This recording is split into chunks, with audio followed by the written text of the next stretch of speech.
अस्सलाम वालेकुम। कैसे हैं फ्रेंड? उम्मीद करता हूँ कि सब खैरियत से होंगे। ये मैंने हॉल सॉ लिया है, ये उसके साइज़ वगैरह हैं और मैंने इन साइज़ में से 65 mm का जो सॉ है वो लिया है और ये इसका रॉड है। ये हॉल सॉ है 65 mm का।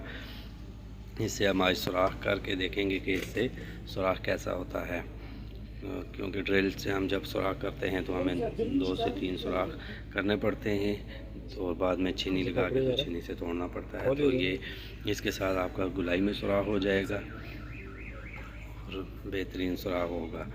तो ये मैंने लिया है, ये मैं आपको दिखा रहा हूँ। ये देखें 65 mm का है।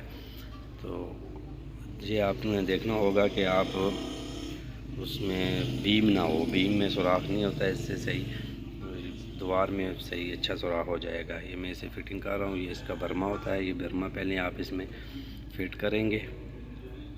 फ़िट करके उसके बाद फिर आप ऊपर इसके साथ जो है वो वाला फ़िट कर देंगे। ये वाला प्रोडक्ट अच्छी प्रोडक्ट है। सिर्फ बीम में सुराख ना करिएगा, क्योंकि बीम में सुराख करते हुए मसला होता है। ये मैंने जहाँ पे निशान लगाया वहाँ पे रख के मैं इससे सुराख कर लेता हूँ। और एल्टी आपके पास अच्छी होनी चाहिए।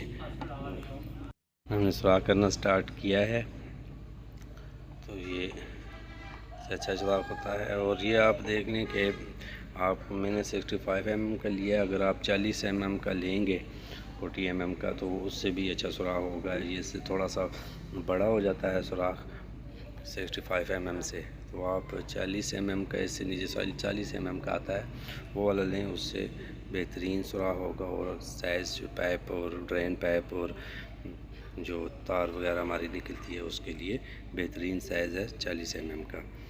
65 mm से भी सही हो जाता है, ये ज़रा थोड़ा सा खुला होता है। उम्मीद है कि यह अब मैं इसमें बर्मा जो है वो लगाया था, वो बर्मा थोड़ा सुराख जब हो जाए उसके बाद बर्मा आप निकाल लें। उसके बाद बर्मे के बगैर आप सुराख मारें। यहाँ 3 से 3.5 इंच सुराख हो गया था, फिर बीम के साथ टकरा था तो मैंने बंद कर दिया। उम्मीद करता हूँ आपको वीडियो पसंद आएगी। अपना बहुत सारा ख्याल रखिएगा। अल्लाह हाफिज़।